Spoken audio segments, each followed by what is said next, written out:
अल्हम्दुलिल्लाहि रब्बिल आलमीन वस्सलातु वस्सलामु अला रसूलिहिल करीम अम्मा बाद फ़अऊज़ु बिल्लाहि मिनश शैतानिर रजीम बिस्मिल्लाहिर रहमानिर रहीम। अस्सलाम वालेकुम रहमतुल्लाहि व बरकातुहू। देखना है कि फ़र्ज़ रोज़ा जो है उसका सवाब कितना है। रोज़ा एक फ़र्ज़ इबादत है जिसे हर मुसलमान जो कि आक़िल है, बालिग़ है, उसके ऊपर रखना ज़रूरी है। अगर कोई शख्स रमज़ान का एक रोज़ा बग़ैर किसी शरई उज़र के छोड़ दे तो सारी ज़िंदगी भी रोज़े रखे तो उसे इस एक दिन का जो अजर है इसको वो नहीं पा सकता। इसलिए हमें हर मुमकिन कोशिश करनी चाहिए कि अब रमज़ान आने वाला है, हम भी रोज़े रखें, अपने बालिग़ बच्चे जो हैं उनको भी रोज़ा रखवाएँ और जो नाबालिग बच्चे हैं उनको भी आदत डालें। उनको आदत कैसे डालेंगे? आधा-आधा रोज़ा रखने की। सहरी के वक़्त बाज़ बच्चों को शौक होता है, हम भी उठें, हम भी खाएँ। जैसे हम छोटे बचपन में होते थे तो हमें शौक होता था कि सहरी के वक़्त उठें, हम भी सहरी खाएँ, रोज़ा रखें। और कई बार ऐसा होता था कि माएँ नहीं उठाती थी तो हम बग़ैर सहरी के भी रोज़े रख लेते थे, उनको बताने के लिए कि ये अब नेक्स्ट जो सहरी आ रही है उसमें हमें उठाएँ। तो उसका ये तरीका है कि बच्चा सहरी उठे, उसको खिलाएँ, फिर आधा दिन जिस 11-12 बजे तक बच्चे को बोलो अब तुम्हारा रोज़ा इफ्तार हो रहा है, तेरा रोज़ा पूरा हो जाएगा। उसको खाने-पीने की अच्छी चीज़ें दें, उसको अच्छा खिलाएँ और उसको खुशी होगी कि मैंने रोज़ा रखा है। और फिर दोबारा अगर वो कीप करना चाहे तो आप इफ्तारी तक दोबारा उसको करा दें। तो इस तरह क्या है कि बच्चे के दिल में रोज़े का शौक भी पैदा होगा और उसकी ट्रेनिंग भी हो जाएगी कि रोज़ा किस तरह रखते हैं। तो रोज़ा जो है अब नबी सल्लल्लाहु अलैहि वसल्लम ने कहा ना कि इंसान जो भी अमल करता है, उसका अजर उसको जैसे हर नेकी का बदला हर नेकी करते हैं ना तो उसको 10 गुना नेकी मिलती है ना। जैसे अगर कोई कुरान का एक लफ्ज़ पढ़ता है तो उसके ऊपर 1 हरफ पे 10 नेकियाँ हैं। तो अलिफ लाम मीम 3 हरफ बन जाते हैं तो टोटल 30 नेकियाँ बन जाती हैं। तो लेकिन अमल के बारे में सूरह बकरा में भी अल्लाह ताला ने कहा है कि 10 गुना अजर तो है ही जो मेराज की रात बताया गया था। लेकिन कुरान की आयत से पता चलता है कि अल्लाह ताला उसको बढ़ा के 7 गुना 700 गुना तक ले जाता है। 700 गुना। वो है ना कि एक वो जो एक बाली में फिर 70 वो निकलेंगे और उसमें 70 में 100-100 दाने होंगे तो वो 700 गुना चला जाएगा। लेकिन रोज़े के बारे में अल्लाह ताला ने फरमाया है, फ़र्ज़ रोज़ा ये मेरे लिए और मैं इसकी जज़ा दूँगा। तो क़यामत के दिन बतौर ख़ास इसका अजर मिलेगा। This is like a surprise gift. जैसे बच्चे को भी ना आप अच्छी तरह पैक करके सरप्राइज़ गिफ्ट दें, तो जब खोल रहा होता है तो बड़े एक्साइटमेंट में होता है कि पता नहीं अंदर से क्या निकलेगा। तो इसी तरह अल्लाह ताला ने रोज़े को सरप्राइज़ गिफ्ट के तौर पर रखा है। क्यों रखा है? सवाल पैदा होता है ना कि अल्लाह ताला ने क्यों इसको सरप्राइज़ रखा? अल्लाह ताला ने हर नेकी का अजर बता दिया, कितने गुना वो अल्लाह ताला के यहाँ बढ़ेगा। कई बार आता है कि जो बंदा अल्लाह की राह में एक लुक़मा सदका करता है तो अल्लाह ताला दाएँ हाथ से लेता है, फिर वो ओहद पहाड़ जितना बड़ा हो जाता है। फिर अल्लाह ताला घोड़े के बछड़े की तरह उसकी परवरिश फरमाता है।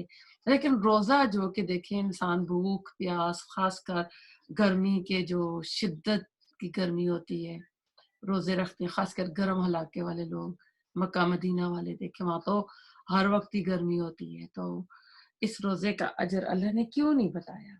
असल में रोज़ा जो है ना, ये इबादत बंदे और अल्लाह के बिटवीन है। अल्लाह को पता होता है मेरे बंदे को रोज़ा है या बंदे को पता होता है।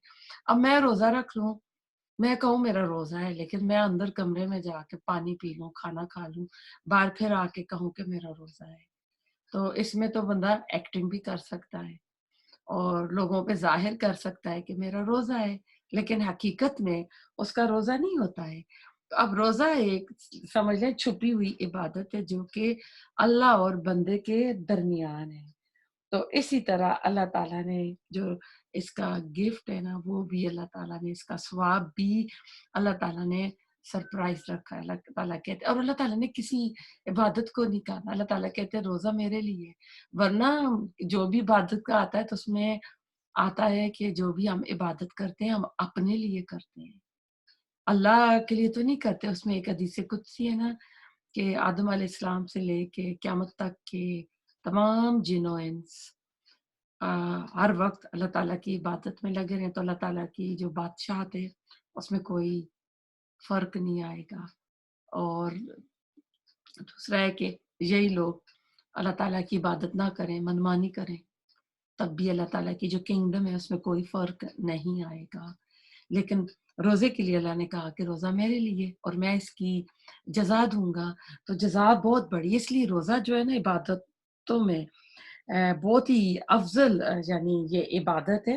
اور اس کے لیے ایک حدیث ہے کہ روزے دار کے لیے 2 خوشیاں ہیں, ایک افطار کی اور دوسری جب وہ اپنے رب سے ملاقات کرے گا. تو ملاقات کریں گے تو اللہ تعالیٰ سے سرپرائز گفٹ لیں گے.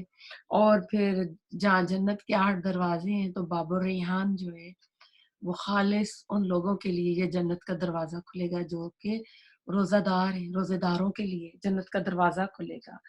تو اس میں پھر ہم دیکھتے ہیں کہ جو نفلی روزہ ہے نا, نفلی روزہ جو ہے نا, جو اللہ سبحانہ تعالیٰ کی خاطر اللہ کی رضا کے لیے ایک نفل روزہ رکھتا ہے تو اللہ سبحانہ تعالیٰ اس کو جہنم کی آگ سے 70 سال کی مسافت کا جو فاصلہ ہے نا وہ درمیان میں ڈال دیتا ہے. یعنی اس بندے کے اور جہنم کی آگ جہنم کے درمیان اتنا بڑا گیپ آ جاتا ہے. اور کوئی سمجھ لیں کوئی خندق آ جاتی ہے یا کیا آ جاتا ہے. تو اس سے پتہ چلتا ہے نفلی روزہ بھی بہت بڑی عبادت کی چیز ہے کہ اتنی بڑی فضیلت ہے اللہ تعالیٰ نے ایک روزے کی اتنی بتائی ہے. تو اب نفلی روزے جو ہیں آئی تھنک آپ کو زیادہ تر پتہ ہے. پھر بھی یوم عرفہ کا روزہ ہے, جو حج نہ کر سکے تو وہ عرفات کے دن روزہ رکھے. اور پھر اس کے بعد آ جاتا ہے ذی الحجہ کے جو 9 دن ہیں ان کی اللہ تعالیٰ کو دنوں یعنی اور دنوں کی جو نیکی اتنی نہیں پسند جتنی کہ ان 10 جو ذی الحجہ کا پہلا عشرہ ہے اس کی اللہ کو پسند ہے. پھر عاشورہ کا روزہ, اس میں رسول اللہ صلی اللہ علیہ وسلم جب مدینہ آئے تو آپ نے دیکھا کہ یہود روزہ رکھ رہے ہیں تو پوچھا تو انہوں نے کہا تھا کہ موسیٰ علیہ السلام کو فرعون سے نجات ملی تھی 10 محرم کو تو ہم عاشورہ کا روزہ رکھتے ہیں. تو آپ نے فرمایا ہم تو زیادہ حقدار ہیں کہ ہم بھی رکھیں, لیکن آپ نے فرمایا تھا ہم ان کی کاپی نہیں کریں گے, ہم 9 10 یا 10 11 کو ہم رکھیں گے. اس کے علاوہ ایام 20 کے روزے, چاند کی 13 14 اور 15 کو روزہ رکھنا. ابن ماجہ میں منحال رضی اللہ تعالیٰ عنہ فرماتے ہیں کہ رسول اللہ صلی اللہ علیہ وسلم نے کہا ہمیں ایام 20 کے جو روزے ہیں نا 13 14 اور 15 کو ہم کو حکم دیا ہے کہ آپ اس کے روزے رکھیں. تو اس کا یہ ثواب ہوگا کہ جیسے آپ ہمیشہ روزہ ہی رکھ رہے ہیں. اس کے علاوہ سوموار اور جمعرات کو روزہ رکھتے تھے. اور رمضان کے علاوہ آپ جو کثرت سے روزے آپ نے جس مہینے میں رکھے وہ شعبان میں آپ رکھا کرتے تھے. آپ فرمایا کرتے تھے رمضان اللہ تعالیٰ کا مہینہ ہے اور شعبان میرا مہینہ ہے. تو آپ ایک طرح سے رمضان کی تیاری کے لیے بھی شعبان کے مہینے میں روزے رکھتے تھے کہ ایک ٹریننگ ہو جاتی تھی. تو اللہ تعالیٰ قبول فرمائے. ربنا تقبل منا انک انت السمیع العلیم وتب علینا انک انت التواب الرحیم.